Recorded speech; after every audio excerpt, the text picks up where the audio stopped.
Kalau lagi bosan di kamar, keluar. Karena kalau kita belajar di negara-negara bermusim dingin seperti Amerika, Eropa, dan lain sebagainya, musim dingin itu musim yang gloomy, musim yang kelam, dan hati kita pun juga jadi kelam. Oleh karena itu keluar dari kamar, jalan kemana, cari buku bekas dan sebagainya, kemudian pulang fresh lagi, belajar yang sungguh lagi, sehingga kemudian nilainya bisa jadi bagus gitu.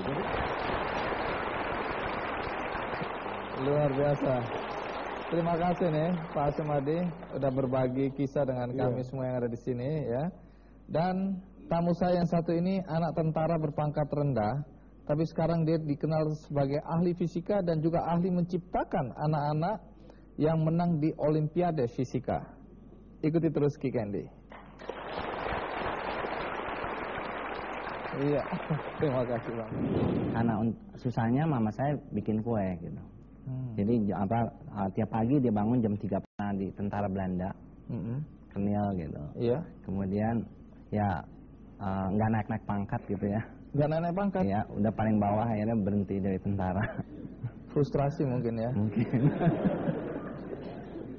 Kalau boleh dapat gambaran gajinya tuh berapa waktu itu? Waduh, kayaknya nggak cukup buat makan tuh waktu itu. Bagaimana Anda bisa bilang nggak cukup buat makan? Apa yang terjadi? Apa yang Anda ingat? Ya, karena mama cerita waktu itu dari semua keluarga tuh, keluarga saya itu tuh keluarga yang paling miskin. Udah gitu punya anak banyak lagi. Berapa bersaudara? 9. Saya anak ke-7. Jadi saya sering dibilang, ini udah miskin masih punya anak terus gitu. Karena susah sekali memang. Karena susahnya mama saya bikin kue gitu.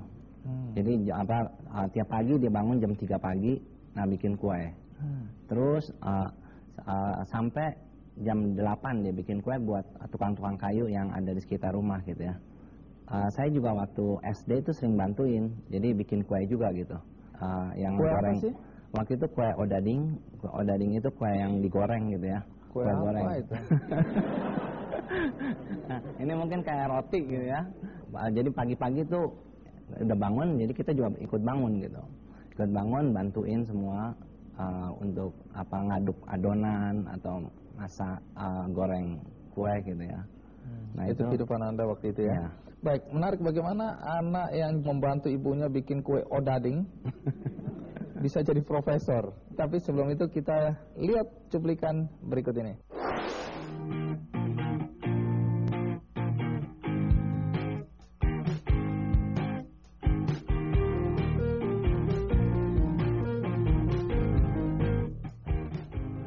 Pantang menyerah dan selalu percaya diri. Itulah moto dan prinsip hidup yang selalu dipegang oleh Profesor Yohanes Surya. Ilmuwan yang mempunyai segudang pengalaman dalam bidang ilmu fisika dan matematika ini harus menjalani beragam proses berliku untuk mendapatkan berbagai penghargaan dan prestasi hingga saat ini. Pria yang lahir di Jakarta 47 tahun silam ini berasal dari keluarga yang sederhana. Ayahnya adalah tentara dengan pangkat terendah dan dibantu oleh ibu yang penjual makanan.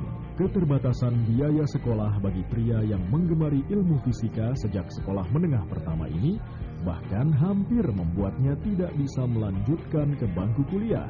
Namun, berkat perjuangan keras mencari sumber pendanaan mandiri dan beasiswa, ia mampu